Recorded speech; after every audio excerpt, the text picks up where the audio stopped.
ಅಪ್ಪು ಅಗಲಿಕೆ ಎಂಥವರಿಗೂ ನುಂಗಲಾರದ ತುತ್ತಾಗಿದೆ. ಪುನೀತ್ ನಮ್ಮೊಟ್ಟಿಗೆ ಇಲ್ಲವಾದಾಗಿನಿಂದ ಹಿಡಿದು ಇಲ್ಲಿ ತನಕ ಕುಟುಂಬಸ್ಥರಿಗೆ ಸಾಂತ್ವನ ಹೇಳೋಕೆ ಕಾಲಿವುಡ್ ನಟರುಗಳೇ ಮನೆ ಮನೆಗೆ ಭೇಟಿ ಕೊಡ್ತಿದ್ದಾರೆ. ಆದರೆ ಸೂಪರ್ ಸ್ಟಾರ್ ರಜನಿಕಾಂತ್ ಟ್ವೀಟ್ ಮೂಲಕ ಸಂತಾಪವನ್ನ ಸೂಚಿಸಿದ್ರು. ಇದೇ ವಿಷಯವಾಗಿ ಸಾಮಾಜಿಕ ಜಾಲತಾಣದಲ್ಲಿ ನೆಟ್ಟಿಗರ ನಡುವೆ ಪರವಿರೋಧದ ಚರ್ಚೆಗೆ ವೇದಿಕೆ ಕೊಟ್ಟಿದೆ.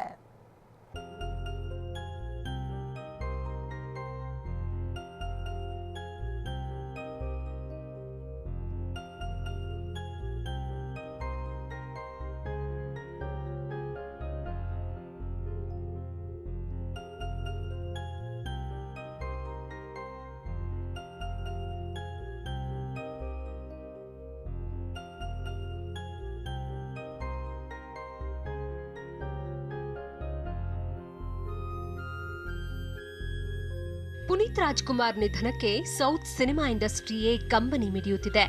ತೆಲುಗು ಮತ್ತು ತಮಿಳು ಚಿತ್ರರಂಗದ ಗಣ್ಯರು ಅಪ್ಪು ಮನೆಗೆ ಭೇಟಿ ಕೊಟ್ಟು ಸಂತಾಪ ಸೂಚಿಸುತ್ತಿದ್ದಾರೆ.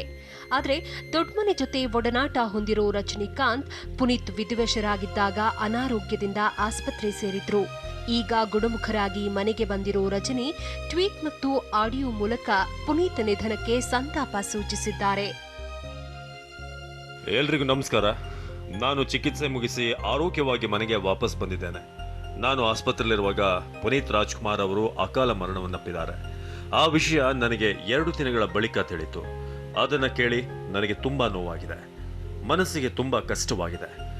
ನನ್ನ ಕಣ್ಣ ಮುಂದೆ ಬೆಳೆದ ಹುಡುಗ, ಒಳ್ಳೆ ಹೆಸರು, ಕೀರ್ತಿ ಉತ್ತುಂಗದಲ್ಲಿರಬೇಕಾದ್ರೆ ಈ ಚಿಕ್ಕ ವಯಸ್ಸಿನಲ್ಲೇ ನಮ್ಮನ್ನು ಬಿಟ್ಟು ಹೊರಟು ಹೋಗಿದ್ದಾರೆ. ಅವರಿಲ್ಲದೆ ಕನ್ನಡ ಚಿತ್ರರಂಗ ಇರಲು ಸಾಧ್ಯವೇ ಇಲ್ಲ. ಪುನೀತ್ ರಾಜ್ಕುಮಾರ್ ಆತ್ಮಕ್ಕೆ ಶಾಂತಿ ಸಿಗಲಿ.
ಪರ ಬ್ಯಾಗ್ ಬೀಸಿದ್ದು, ನೀವು ಮತ್ತು ರಾಜ್ಕುಮಾರ್ ಕುಟುಂಬದ ಬಾಂಧವ್ಯ ಎಂಥದ್ದು ಅನ್ನೋದು ಎಲ್ಲರಿಗೂ ಗೊತ್ತಿದೆ.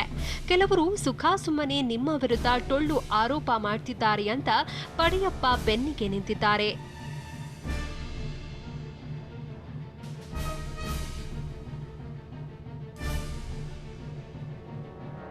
ಈ ವಿವಾದಗಳ ಮಧ್ಯೆ ರಜನಿ ಕೆಲ ದಿನಗಳ ಹಿಂದೆಯೇ ಅವರ ಬಾಲ್ಯ ಸ್ನೇಹಿತ ರಾಜ್ ಬಹದ್ದೂರ್ ಜೊತೆ ಮಾತನಾಡಿ ಭಾವುಕರಾಗಿದ್ರು.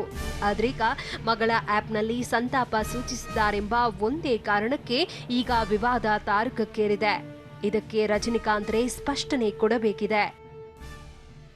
ಹರೀಶ್, ಟಿವಿ9 ನವದೆಹಲಿ.